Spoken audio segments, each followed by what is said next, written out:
আসসালামু আলাইকুম সম্মানিত দর্শক।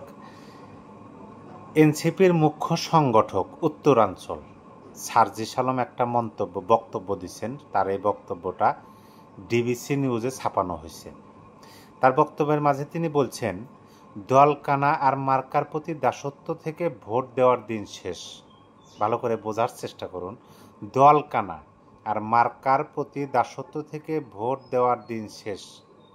তারপরে তিনি বলছেন, জনগণের প্রতি কথা, মানে জনগণের উদ্দেশ্যে তিনি বলতেছেন, কাজ আর কমিটমেন্টের উপরেই চলবে আগামীর ভোটের বাংলাদেশ। এই বিষয়টা নিয়ে আলোচনা করব। তার আগে আমি এই নিউজের যে কমেন্ট বক্স, সেই কমেন্ট বক্সের কয়েকজনের খুবই গুরুত্বপূর্ণ কয়েকটা মন্তব্য আপনাদেরকে আমি পড়ে শোনাবো। তারপরে আমি এই বিষয়টা নিয়ে আলোচনা করার চেষ্টা করব।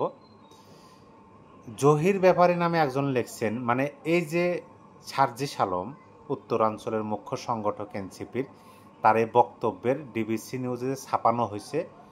ডিবিসি নিউজ সেটা আবার তার ফেসবুক পেজে শেয়ার করছে। সেই নিউজটা, সেই শেয়ারের নিচে কমেন্ট বক্সে জহির ব্যাপারী লিখছেন, চিল্লাচিল্লি করে কোনো লাভ নাই।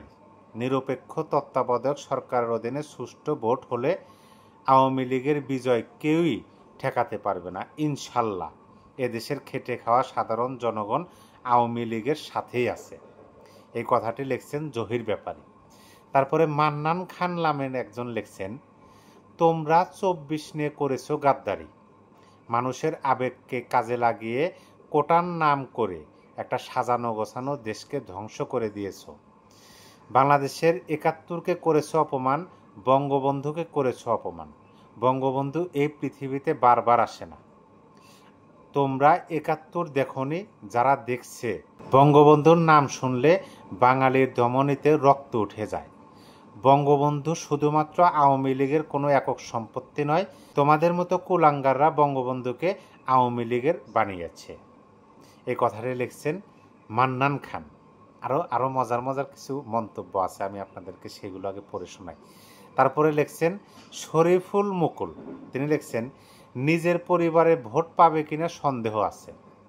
সেটা বড় কথা নয়, বড় কথা হলো 71কে বাদ দিয়ে যখন 24কে সর্বোচ্চ প্রাধান্য দেওয়া হয়, তখন থেকেই এদের আমার অপছন্দ। আর ইনকিলাব কি? WTF ইনকিলাব স্লোগান অবশ্যই বাংলা ভাষা এবং দেশকেন্দ্রিক হতে হবে। 24 কেন, 50টা 24 ঘটলেও রাজাকারদের সাথে রাজাকাররাই মেলে। ফ্রন্টে আসো, দেশ এবং দেশের মানুষের সেন্টিমেন্ট বোঝো। এই কথাটা লিখছেন কে? শরীফুল মুকুল। তারপরে মোহাম্মদ নাসির উদ্দিন, তিনি লিখছেন যে জনগণের সাথে কমিটমেন্ট কইরা তুমি কক্সবাজার ঘুরতে চলে যাবে, তখন কি হবে?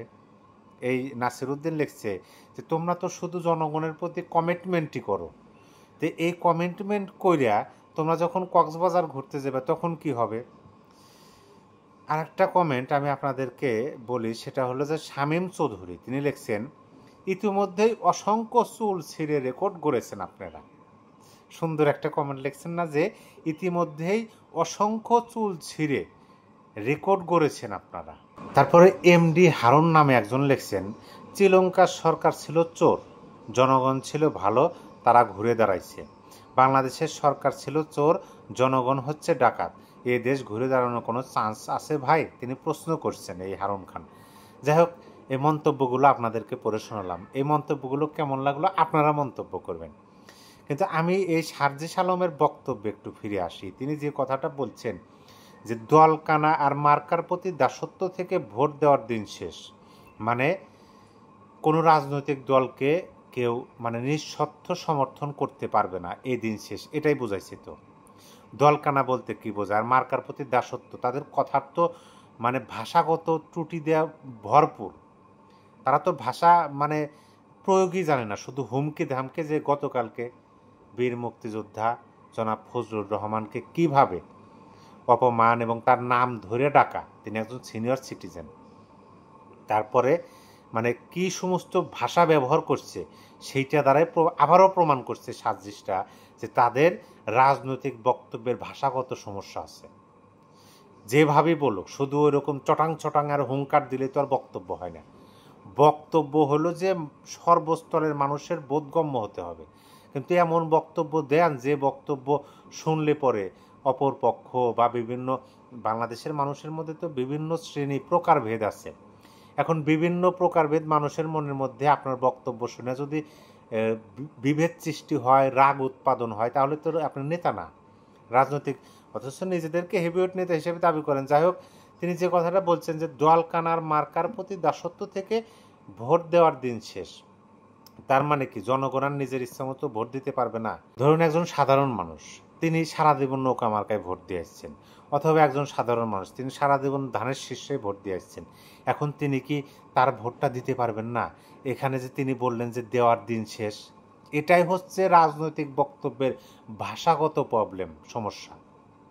তিনি বলছেন যে দোয়ালকানা আর মার্কার প্রতি দাসত্ব থেকে ভোট দেওয়ার দিন শেষ, তার মানে কি জনগণ তার পছন্দের মার্কাকে আর ভোট দিতে পারবে না?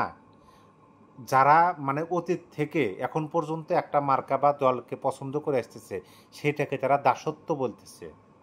তাইলে পরে কি এখানে বলতেছে যে ওইভাবে মানে সব ভোট তাদেরকে দেওয়া উচিত। আচ্ছা, তারপরে তিনি লিখছেন জনগণের প্রতি কথা, মানে জনগণের প্রতি এই সার্জিস জমিদারের নাতি তিনি বলতেছেন যে জনগণের প্রতি কথা, কাজ আর কমিটমেন্টের উপরেই চলবে আগামীর ভোটের বাংলাদেশ। কাজ আর কমিটমেন্ট এর উপরেই নাকি চলবে আগামীর বাংলাদেশ, আর দলকানার মার্কার প্রতি দাসত্ব মানে এরকম ভোট দেওয়ার দিন শেষ। এখন আমার প্রশ্ন হলো যে এই যে সার্জিসরা ক্ষমতায় এসছে 5ই আগস্টের পরে, তাদের সরকার ক্ষমতা নিছে, শপথ বাক্য পাঠ করছে 8ই আগস্ট।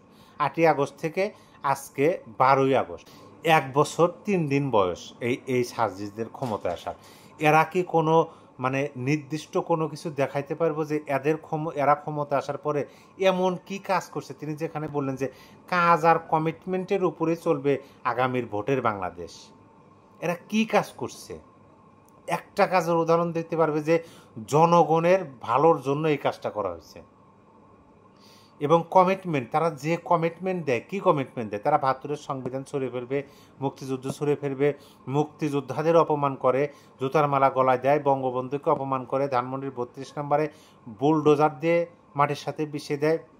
এটাই তাদের কাজ আর তাদের কমিটমেন্ট, সংবিধান উড়ে দেওয়া। যে সংবিধানের আন্ডারে এদের নিয়োগকর্তারা শপথ নিল, সেই সংবিধান উড়ে দেওয়া, আর হচ্ছে এই বিভিন্ন নৈরাজ্য, বর্বরতা, মব ভায়োলেন্স সৃষ্টি করা হচ্ছে এদের কাজ। এইগুলো নিয়ে কি আর ভোট পাওয়া যায়? আপনি বলুন তো, এইগুলো নিয়ে কি কোনো রাজনৈতিক দল ভোট দেবে? জনগণ কি আর এই সার্জিসদের চায়? কোনোভাবে চায়? আপনি বলুন তো। সেজন্য বলি যে কথা, কাজ আর এই কমিটমেন্টের জন্যই এনসিপির সকলের জামানত বাজেয়াপ্ত হবে। আমার কাছে এরকমই মনে হইতেছে যে এদের কথা, কমিটমেন্ট আর এদের যে কাজ, 1 নম্বরে এদের কাজ কি? এরা ক্ষমতায় আসার পরে আমরা দেখলাম যে দেশে মব ভায়োলেন্স দিয়ে ভর্তি হয়ে গেল, দেশের মানুষ নিরাপদে ঘুমাইতে পারতেছে না। এই মব ভায়োলেন্স, যাকে খুশি তাকে আওয়ামী লীগের দোষর ট্যাগ দিয়ে আমরা তো দেখছি গভীর রাত্রে একজন নিরপরাধ মানুষের বাড়িতে গিয়ে কিভাবে লুটপাট করা হয়। তাদেরকে যখন পুলিশ অ্যারেস্ট করে, তখন এই এনসিপির একজন নেতা তিনি কিন্তু গিয়ে তাদেরকে ছেড়ে নিয়ে আসেন। আমরা তো সেগুলো দেখলাম। তাহলে এদের কাজ আর এদের কথা হলো যে এদের কথার মধ্যে তো কোনো সৃজনশীলতা নাই, কোনো সৌহার্দ্যপূর্ণ নাই, ভালো কোনো শব্দই নেই, শুধু হুমকি দামকি আর কমিটমেন্ট। এরা যে কমিটমেন্ট দেয়, মানে স্বাধীন দেশের স্বাধীনতা তারা রাখবে না, সংবিধান রাখবে না।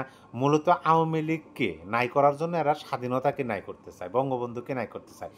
এই সমস্ত কথা, কাজ আর কমিটমেন্ট দিয়ে কি জনগণ ভোট দেবে? তাইলে যে এই যে কথাটা বললাম যে এই কথা, কাজ আর কমিটমেন্টের জন্য এনসিপি সকলে জামানত হারাবে, এটাই বাস্তবতা। আপনার মূল্যবান মতামত অবশ্যই কমেন্টে জানিয়ে দেবেন। সবাই ভালো থাকবেন। আল্লাহ হাফেজ।